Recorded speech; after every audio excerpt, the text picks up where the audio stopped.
Hello, hello. Welcome to the PFN Miami Dolphins podcast, the Week 1 PFN Miami Dolphins podcast. Do not adjust your screen, your glasses, your collective lenses. That is not Del Freaky. That is Dallas Robinson of Pro Football Network. It sounds like Del Freaky might be taking a hiatus from the podcast. In the meantime, I'll be pulling in from our other staffers to help me get through the first few weeks of the season. And Dallas Robinson has the feel to be the first one asked. It feels amazing. Thank you for the honor. I appreciate it to follow in all these amazing footsteps of co-hosts that you've had on this show. It's week 1, man. I'm excited. Football's finally back. You know, I love following all of the NFL. We talk so much Dolphins here at PFN, which we lovingly refer to as Pro Fins Network. So I feel like I'm decently up on the Fins from reading your amazing coverage. So yeah, excited to be here. Thanks for having me on. The half-life for co-hosts on this show gets shorter and shorter. So it's like the Spinal Tap drummer, right? Just keeps getting eliminated. Hopefully I don't spontaneously combust here. We'll see. Great dated reference. We'll see if you make it even through this episode. We'll see if that's how long your tenure runs. But hey, look, we got football to talk about. This should be a fun show. Should be a pretty easy show for you because, hey, we're here. It feels like what has been now? Something like 29, 30 weeks of just talking about BS. The actual games begin, and who's your winner for the Super Bowl in 6 months, sir? Who do you got? Oh man, you're putting me on the spot here with these tough questions. I do host the PFN Cincinnati Bengals podcast, so like I'm trying to get away from picking the Bengals, but I think I've got Bengals Eagles as my Super Bowl pick. That's what I've been kind of touting all off season long. I love what the Eagles did on refreshing their coordinator situation. I think they're stacked on the offensive side of the ball, and then for the Bengals, I mean, I loved how their offseason went too. They improved their offensive line. They added a couple tertiary pieces at pass catcher and on defense. And I mean, most importantly, Joe Burrow is back healthy. So it's always a crapshoot, I think, to pick Super Bowl winners at this point in time. But like those are the two teams I think I'm going with, even if I think we all know Patrick Mahomes is going to be in the mix at some point there. But if I'm going with a pick right now, I'll go Bengals Eagles. And pay no mind to the orange and white pennant over his left shoulder there. We got some posters on the wall. It doesn't sound like you're a neutral observer here, Robinson. I mean, I never said I was neutral. I don't know where you got that. So it's I do have rooting interest, but it's one of those things. It's like when you're a fan of a team, you're almost like harder on that team. You know, I've had to live through the struggles and 20 years of torture from the Bengals. So they're finally a little bit coming out the other side and being a little bit better. But I still feel like I'm harder on them than maybe even the average fan. I do think that teams have windows. I think they have, even if your nucleus is intact, some years it just doesn't add up. Certainly last year with the Burrow injury situation, it was kind of a lost year. But you gotta, as a franchise, be able to take advantage of when you have your key guys available and when they're good to go. I think the Dolphins had a huge opportunity last year, and then we saw that kind of fall apart from a health standpoint. The Bengals, their window's been open for a few years now, but I do think you got to get it done at some point, right? It can't be always just knocking on the door. The Buffalo Bills are the perfect example. Teams that year in, year out, oh yeah, I'm sure the Bills, well, maybe some year the luck will run out, the magic will run out. And I do think we'll talk about the AFC East in a little bit, but I do think the Bills are kind of ripe for a step back this year because of all the talent they lost. But I'm with you. I think the Bengals have a real chance to make some noise. I do think the Dolphins have a chance as well, but they're going to need to be a lot luckier with injuries than they were in the past. But to give them credit right off the top, they are a much healthier team now than they were 12 months ago. They're going to have essentially every starter available week 1. And we can quibble about the depth and Odell's in here and all that. But if you look, their projected offensive line from left tackle to right tackle is going to be there. Their defense, I mean, Shaq Barrett retired. They couldn't have seen that coming, but that's not health related. But by and large, their secondary is intact.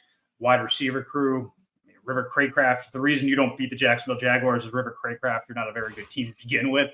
But I do think that the arrow is pointing up from a health standpoint. Ramsey's the only real question mark. I was out there at practice yesterday. He's still not on the field, but the sense I get is he'll be okay. Tyreek Waddle, Jalen Phillips, and Aaron Brewer, who missed basically all of camp with a hand injury, all those guys are back, and they should be available week 1. So there'll be no excuses for the Dolphins. I mean, I know they're really good at home in September and October, by the way, 7-1 under Mike McDaniel. But this first 5 days of the season for them is going to be a real test. They get Jacksonville Sunday, 1 o'clock. Unfortunately, the weather won't be as much of an advantage as it usually would because Jacksonville trains in it as well. And then they turn right back around on Thursday night and they host the Buffalo Bills. That'll be a primetime game. So those Bills fans who cry about the weather every year down here will get a reprieve at least. Won't be the surface of the sun for them. But it's a good early test for the Dolphins. And the end of their schedule is brutal. The beginning of the schedule, first 2 weeks at least, is a challenge before it kind of softens up a bit. What are your initial thoughts of Dolphins-Jaguars when you look at this matchup? Yeah, I mean, I think from a top line perspective, I really do think the Dolphins have as much high end talent as like any team in the NFL. I mean, at critical positions too, at wide receiver, at offensive tackle. I mean, Tron Armstead is one of the best left tackles in the game when he's healthy. Even at pass rusher, where you lost Barrett and you're waiting on Bradley Chubb still, but Jalen Phillips, I think, is one of my breakout candidates for this year to turn into a legitimate, true 1A elite tier pass rusher. So I think from that perspective, it's a really solid roster. I guess overall, I do worry a little bit about the depth. I mean, that's questions that you've looked at all summer long, Adam, on the interior offensive line and spots on the defense, whether they have the pieces. And, the Dolphins are one of the oldest teams in the NFL. I think by age or snap weighted age, they were like 8th last year. If you add up all the ages going into this year, they're number 1, I believe. Mm-hmm. We talked about this off air. Adam, that Calais Campbell obviously skews those numbers, but they do have more guys over the age of 30 than the average team. So I wonder when it gets to midseason, when it gets to late in the season, we know the Dolphins have had their issues late in the year when it gets cold. If we're adding in a lot of older guys, maybe getting banged up, do the Dolphins have the depth to stay in the mix as the year progresses? Those are questions we can maybe get into as the year progresses and look at. It might not affect them in week 1, but I think from like a 50,000 foot view, that is my question: is do they have the depth to get through the year if and when this aging roster starts getting a little banged up? Yeah, I mentioned they've had pretty good health luck. Depth has not been lucky. I mean, they've lost a lot of key guys who we thought would be in their second and third lines. And to your point, at some point, those top line guys are going to get hurt.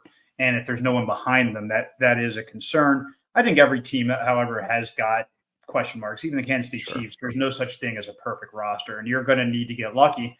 And you're going to need the quarterback to overcome a lot of crap sometimes. I mean, that's just the nature of the league, is that if you have your quarterback and your best skill position players and even 3/5 of your offensive line going into December, you should have a shot. And I think the Dolphins have been in that boat.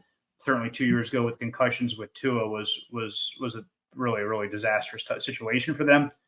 He's played 17 straight games for the first time in his career. I think, the arrow continues to point up.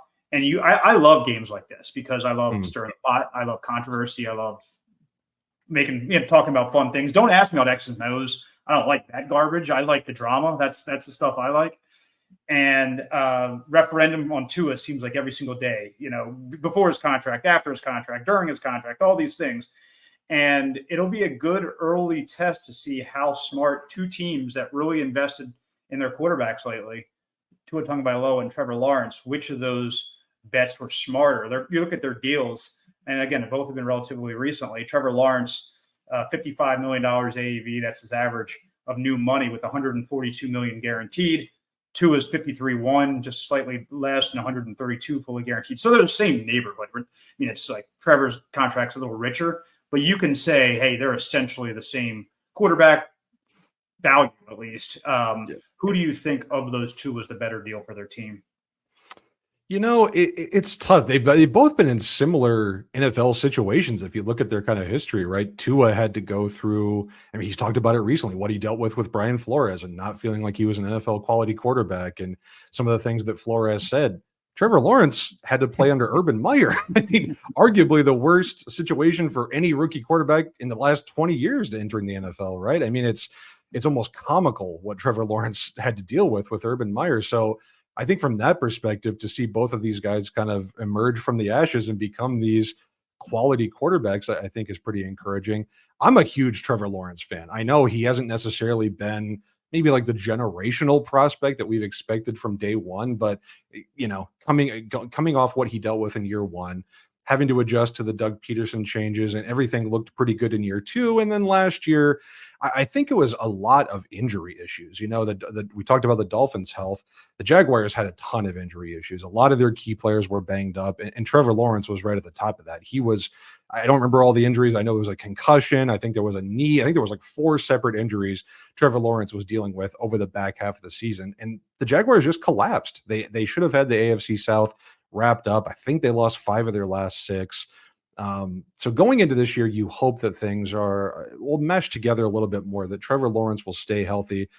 I think a lot of the Jaguars' issues were also self-enforced errors, getting in close to the red zone, constantly turning the ball over. I think they were top 5 in EPA lost off of turnovers last year. I think the Dolphins have a better environment and overall operation going on than the Jaguars do around Lawrence. Tyreek and Jalen Waddle are maybe the best wide receiver duo in the NFL. Mike McDaniel, I know the Dolphins have issues with their offensive line, but Mike McDaniel's offense and the way that Tua is able to get rid of the ball so quickly, it's able to scheme around those issues.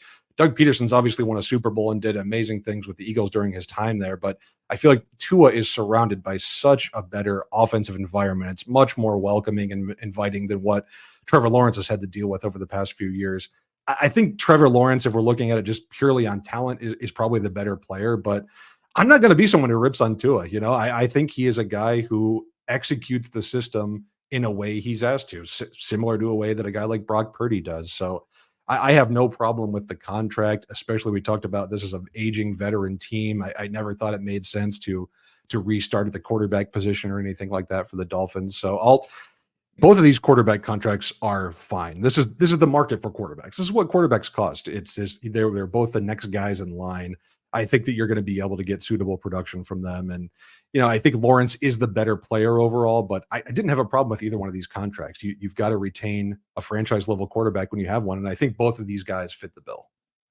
Yeah. One thing I'll say, and I completely agree with absolutely everything you said. I'm not also one of those that says, Lawrence, it was a mistake, all those things. I think, the market's the market, in the words of Tua. And if you have a guy who's a top 15 quarterback, and both these guys clearly are, you're going to be paying $50 million plus, or you're going to be going to the draft to find a new one. You're not going to find anyone comparable, trade, free agency, anything like that. So either you pay that premium, and again, it's a balancing act. You got to wonder, how much talent you're losing out on by doubling down on the guy who might be a B+ player, but you're paying him like an A player. I get all that. At the end of the day, you're quibbling around the margins, and you have no chance to win whatsoever. No chance if you don't have one of these type guys and better.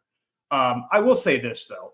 I kind of see Trevor Lawrence a little bit like I see Justin Herbert, that at some point you got to do it, right? At some point it's got to be you have all this gobs and gobs and gobs of ability, and there are excuses around everybody. Tua had those same excuses, but ultimately he finally figured out how to have a high level of production. And I don't know if Trevor's had that high level of production yet. And I looked at his career stats. I mean, again, the top line stats can be sometimes misleading, but I mean, they have exactly the same number of starts. They both have started 50 games. Lawrence is 20-30, Tua is 31-19. I think that speaks to what's around them to a large degree for sure. But in the completion percentage, Tua is considerably higher. Touchdown interception, Tua is completely much higher. A full yard per attempt higher.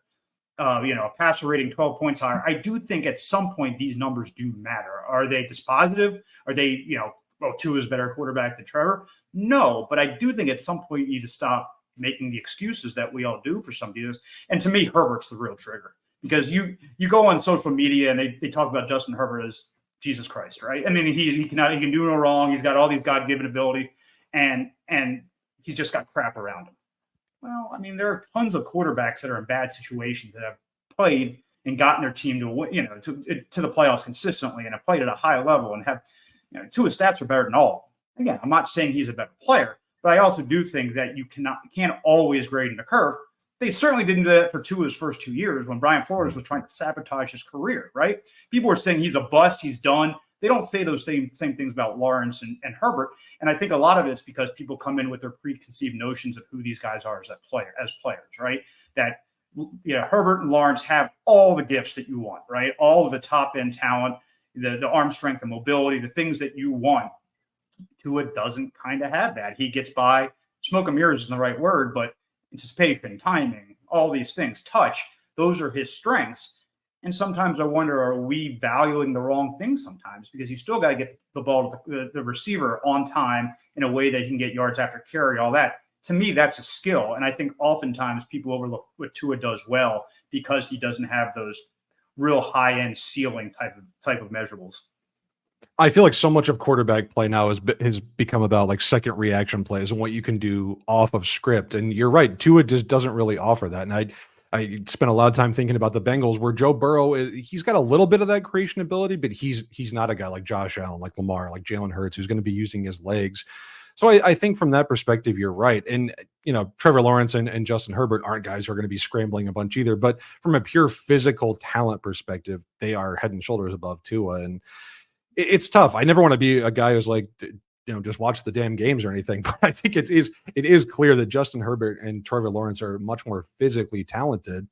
It's kind of goes back to situation in my mind. I think that Tua is in one of the best situations for any quarterback in the NFL. Mike McDaniel, I forget how high we had him in the head coaching rankings, but for a guy who's only been around for a couple years, I think he's truly shown to be one of the league's best offensive play designers, play callers. The way he organizes and schemes and sets things up is just absolutely incredible through these couple of years he's been in charge. I'm not sure that Trevor has really had that benefit. He's had Doug Peterson, who's a good play caller, but Doug Peterson hasn't been calling the plays in Jacksonville for the entire time Trevor Lawrence is there. He's got Press Taylor calling plays, who it looks like he's going to be calling plays again this year. Press Taylor was part of the reason that Doug Peterson got fired from the Eagles, because he protected his guy. I'm kind of surprised that he's willing to, I won't say go down with the ship again this year, but if I were Doug Peterson going into year 3 and wanting to get things back on track, maybe I'd trust myself to call plays. We'll see how the new wide receiver situation works for Jacksonville. Calvin Ridley, I don't think was exactly what they wanted last year. I had no issues with taking a chance on a guy like that who had been obviously suspended for gambling. You're kind of buying low, but he wasn't really that true wide receiver one they were looking for. Maybe Brian Thomas, who they took in the first round out of LSU, can be that. Gabe Davis is going to give you something as a downfield threat. And then Christian Kirk, I think, is a really good interior slot receiver. I am kind of seeing that I think Trevor Lawrence is in for a career season. The Press Taylor thing worries me. I wish Doug Peterson was calling the plays, but I think Trevor Lawrence is set up not in as good of a situation as Tua is now, but probably in the best situation he's had through his NFL career. One more point on this, and then I do want to get to Doug Peterson because I think it's an absolutely critical year for him professionally. I blanch when, and I'm not saying I'm not putting words in your mouth, but I do a widespread perception is, anybody, the tree stump in that San Francisco, Shanahan, all the way back to Mike Shanahan system can operate it. And that's patently false because I've seen horrendous quarterback play this past preseason by the people on the Miami Dolphins, not named Tua Tagovailoa. And yes, if you listen to the coach himself, he'll say, this is the ideal quarterback for my system. So at some point, I think that's important, right? I think it's important that if you have, look, if you're running verticals and you need a scrambling quarterback and all that, do not draft Tua, right? Sure. And I think that might have been the problem with Brian Flores, that he was square peg round hole, all that. But if you're looking for someone to operate a system, look, I think Tua's skills are higher than Brock Purdy's. I think his accuracy is better. I think his high end, I think his processing is just as good, if not better. I think for this system, I don't know if you can build a better quarterback than what you did with Tua. Now, are there limitations to that? Sure. Like, it's tough like that. Unless you're getting a 9 route to Tyreek all the time, it's tough to stretch the field vertically when you have, a B minus maybe arm. I get that. But that's just a small percentage of what this offense calls for. And I think Tua sometimes gets overlooked because they just think, I've seen so many quarterbacks have success. But have you really? Have you really seen that many quarterbacks have success in that system? You've had some.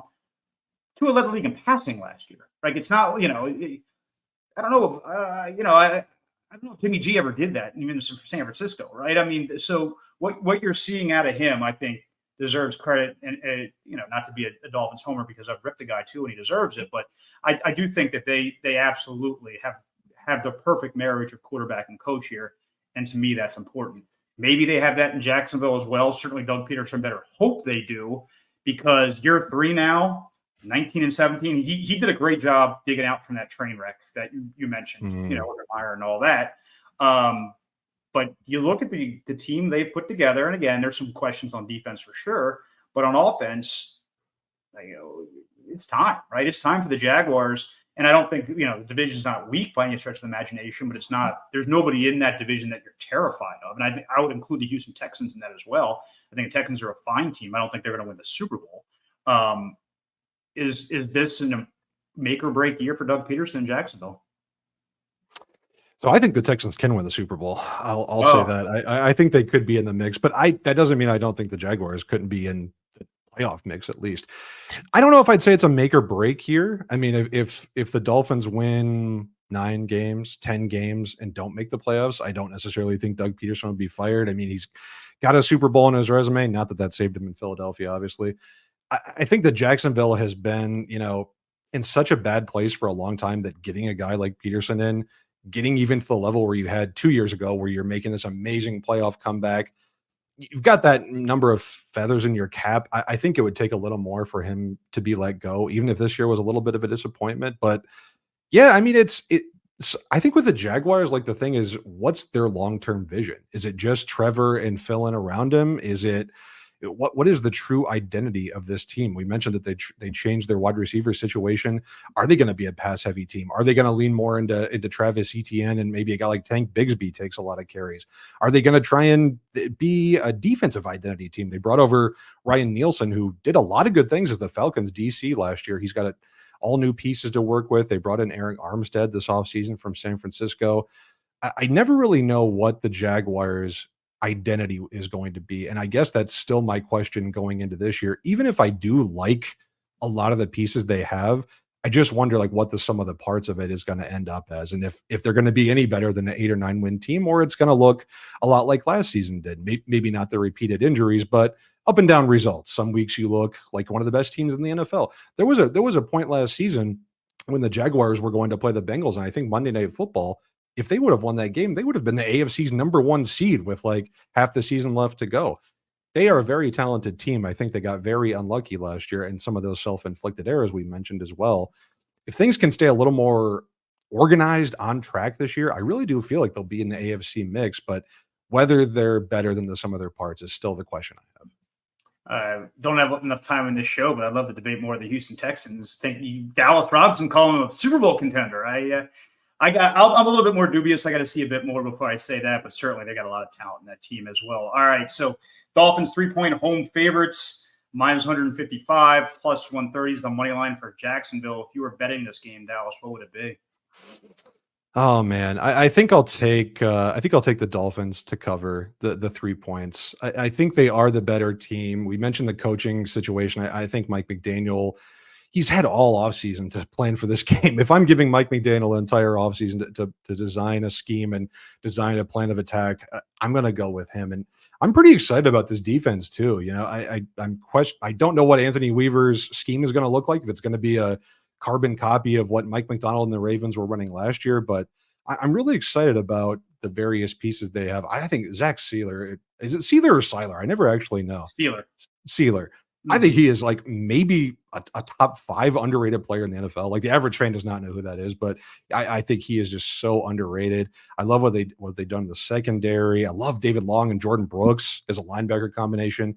I think that the Dolphins' talent level is decently higher than Jacksonville. Anything can happen in week 1, but if I'm making a bet, I'll take Dolphins to cover the 3 points. As I said, they are absolutely lethal at home in September and October, 7-1 under Mike McDaniel. I'm terrified of that offensive line still. To me, that's the biggest question going up against which might be the best pass rushing tandem in all of football, and Trayvon Walker and Josh Allen. Josh Hines Allen now. Certainly it's the top 5. Those were the only 2. That was the only team with 2 10-plus sack defenders in the league last year, so they can get after it. The good news for the Dolphins is their tackles are fine. It's their guards and center situation that's a question mark. But if the Jaguars are able to get pressure up the middle, it could be a little messy game for them. And then, as I said, they turn right around, and they're going to face a Bills team on Thursday that'll be coming off a bye, right? Home against the Cardinals. I'm in on the Cardinals this year too, so I don't know if I'd say a bye. What do you like about the Arizona Cardinals in 2024? Oh man, after Kyler Murray returned last year, I believe they were 8th in offensive EPA per play from week 10 on. I think they were 2nd in rushing EPA. I love what that rushing attack is going to look like with Kyler fully healthy. You drop in Marvin Harrison Jr. running some two-man routes with Trey McBride. I mean, defense I think might be the worst defense in the NFL, but offense I think could be great. So maybe like a 45-40 shootout or something on game Definitely between the a Bills and fun the game Cardinals. to watch. Yeah. The odds makers don't think it's going to be particularly close. The Bills are laying 6, minus 290, and the Cardinals are at plus 235 in the money line. Any thoughts on that game? Oh, it's only 6. Give me the Cardinals. Absolutely. I think it'll be a close shootout. I would think. Yeah, I would. What's the total? If we know a total, I would take the over, whatever it is. I did not write that down, but I can look it up very, very quickly for you. Whatever it is, I'll take the over. It's 80 points. I'm taking the over. All right. Let's see what it is. It is 48. Yeah, definitely the over. The 2 more AFC East games, and the dog of the week, right, is Bengals Patriots. I mean, I just recorded a segment with our fellow PFN writer Dakota Randall going over this game, and we did have him make the case for a Patriots upset. And I think there is one. I mean, the Patriots defense is still really good, even without Matthew Judon, even without Christian Barmore. If Jacoby Brissett can take care of the ball, which is like his one good skill, I think that they could have a chance. But the talent gap is just huge between the Bengals and the Patriots. And I'm pretty scared of what this Patriots offense, like scared in a bad way, of what this Bengals offense or Patriots offense is going to look like with Jacoby Brissett. I mean, the offensive line is just absolutely brutal. I mean, I think Vidarian Lowe or Chucks Okorafor is going to be starting at left tackle. I mean, that's got to be the worst left tackle situation in recent memory in the NFL. And the weapons are not there. It's not a good situation. So if we're predicting an upset, I think we're going to have to go pretty out on a limb to predict that one. The game of the week, I think, in the AFC East is Jets Niners, right? It's the Monday night game. Oh yeah, absolutely. This week 1 slate is absolutely incredible. I think it's the best slate of the entire season, especially if you look at the primetime stuff. We got the season opener with Chiefs Ravens, Friday night Eagles Packers, Lions Rams rematch for Sunday night, and then Jets 49ers to close it out. I don't think anyone's leaving their TV set in primetime this week. I mean, I think everyone's going to watch those games. I'm like decently high on the Jets. I think their defense is going to be outstanding again. It's all based on how Aaron Rodgers plays, obviously. I think Garrett Wilson is one of the best receivers in the NFL. He just hasn't been able to show it with the quarterback play that they've gotten. I loved what the Jets did in their offensive line, adding Tyron Smith and Morgan Moses and giving Rodgers a lot more protection. It's just a question of how he plays. Is he going to be the guy who was back-to-back MVP? Is he going to be the guy who was, I think, 25th or 26th in QBR in 2022? Is he going to be something in the middle? I mean, he's 40 years old. I think it's an open-ended question, and I think anyone who says, I know how Aaron Rodgers is going to play this year, I think is probably fooling you a little bit.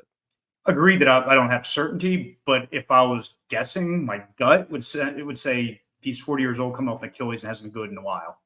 Yeah. I mean, that to me, that's a lot to be putting in eggs in one basket. Right? I mean, that is a lot to be asking. Okay, all right, here's a question for you. What do you need out of Aaron Rodgers for this to be a Super Bowl contender? Do you need 30 touchdowns? Do you need that? No, I don't think so. No, I don't think you do, because I think you've got Breece Hall, who I think is one of the best running backs in football. I think, it's all Bill Belichick talking about this on his Underdog show yesterday, which still seems weird to say that Bill Belichick is Patricia hosting. Was that what I saw? Yeah, him and Patricia. And they're talking about, you want to load the box against Breece Hall. That's fine. But Garrett Wilson can easily beat one-on-one coverage. Like, you cannot leave him on one-on-one coverage. So I think you've got those two weapons. If Mike Williams can do something, if he can stay healthy, you've got a top 5 defense. Defensive performance isn't sticky from year to year, but I think the Jets have enough pieces that you can feel pretty good about them returning as a top 5 defense. I don't think you do need like top 5 quarterback play. You probably need league average quarterback play, which I think Aaron Rodgers is more than capable of offering. I mean, he has to be better than Zach Wilson, Tim Boyle, Trevor Siemian. I mean, come on. Like, can it get any worse than that? Practice squad quarterback Tim Boyle. Watch your. There you go. Yeah. There you go. Yeah, I think even a league average performance, and I think this is a playoff team. I really do. I don't see with that defensive performance with the other pieces, if Rodgers can just hold it together and stay healthy, maybe even Tyrod Taylor could do it if he has to go in. I really do think that the quarterback improvement is going to be so vast that it would really take a big defensive fall off for the Jets not to make the playoffs, at least as a wild card team. All those things make complete sense. Then there's the part of my brain saying it's the New York Jets. And that, of course, if catastrophe can happen, it will happen. And so that to me is like, I won't, like, I was looking back. The Jets have won the AFC East like 8 times in the last 50 years or something. It might not even be that many. Like, it's insane how irrelevant they've been for so long because of the comedy of errors that we've talked about. So yeah, if it was a team that had great juju, Aaron Rodgers is going to get it done. Right? This team is going to be, you'll be hearing from them in late January. Since the New York Jets, consider me dubious. There's so much pressure on everybody in this organization, from Joe Douglas to Robert Saleh to Rodgers. There is so much on the line that you just wonder, like, is that going to get to anybody? Is it going to be so tense in that locker room that this is it? This is a make or break season for everybody on this roster, in this front office, and this coaching staff.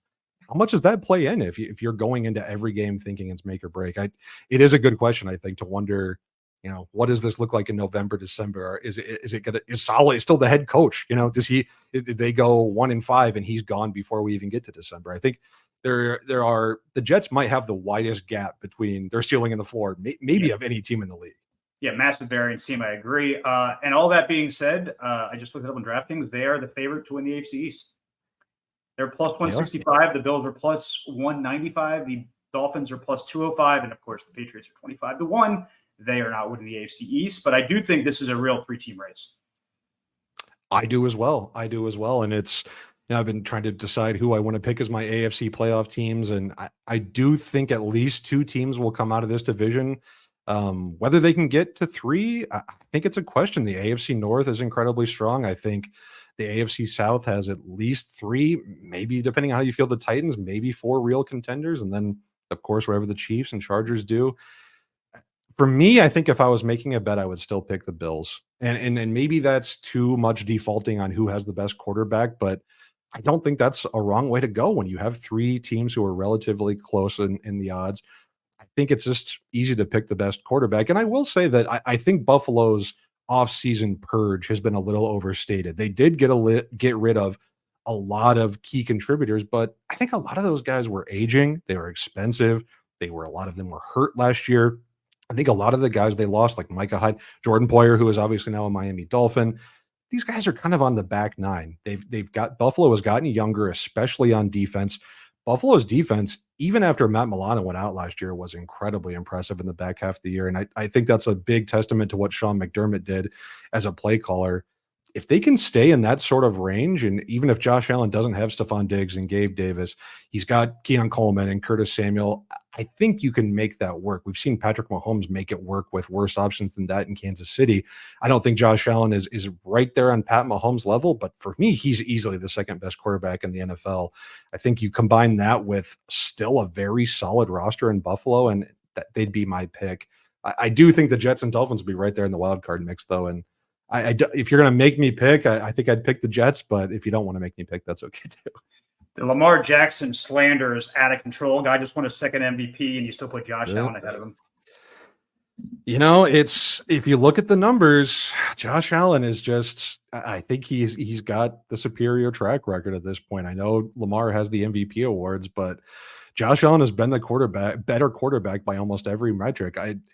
You hear so much about Josh Allen's turnovers, and yes, he throws a lot of interceptions, but if you look at stuff like PFF's turnover worthy play rate, he's always extremely low in that. If you look at how much EPA and win probability Josh Allen is actually losing off these interceptions, it's not that much. He's throwing a lot of deep picks. He's throwing picks in situations where it's not really going to matter. What was the ESPN report that he's the most overrated quarterback in the NFL? Like, that's totally ridiculous to me. He is, in my mind, easily number 2 behind Mahomes. So to say he's overrated, I don't agree with that in any way, shape, or form. Dallas, I could talk to you for hours, but this is like your 6th podcast today, man. I got to let you go. Thanks for having me on, man. I've a long time watcher, first time caller, I guess. It's an honor to be on. I appreciate it. If the Dolphins win, you're on every week. If they lose, you're dead to me. I don't know what that makes me want to root for then. I'm not sure. Probably door number 2. Appreciate it. And everyone, I hope you guys enjoy the game, and we'll talk to you next week.